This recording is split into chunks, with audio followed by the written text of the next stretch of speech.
যেই বাড়িতে লাল টুকটুকে বেনারসি শাড়ি পরে আমরা যেই বাড়িতে এসেছেন, সেই বাড়ি থেকে কিন্তু একদিন কাফনের কাপড়টা গায়ে পেঁচায়া তোমারে এক নতুন ঘরের বাসিন্দা করে দিবে।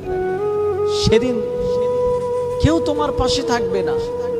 আজকে যারা তোমাকে নিয়ে উৎসব করছে, আনন্দ করছে, তারা ওই কবরে কেউ তোমার সাথে হবে না। আজকে তোমাকে বিয়ের পরে এনেছে, আনার পরে সুন্দর করে সবাই গোল হয়ে বসে তোমারে গোসল করায় দিচ্ছে,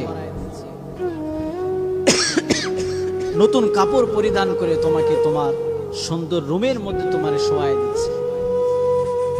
ঠিক এই সেম একটা দিন তোমার আসবে, যেদিন তোমাকে দেখার জন্য শত শত ব্যক্তিরা আসবে, শত শত মানুষ তোমার বাড়িতে জমা হবে, তোমাকে কাপড় ঘেরাও করে তোমাকে একটা চকির উপর শোয়ায় গোসল করায় দিবে, দিয়ে তোমার সেদিনও নতুন কাপড় পরাবে বটে, তবে সেদিন আর লাল কাপড় চলবে না, সেদিন কাফনের সাদা কাপড় পরায় তোমাকে নতুন ঘরের বাসিন্দা বানায়।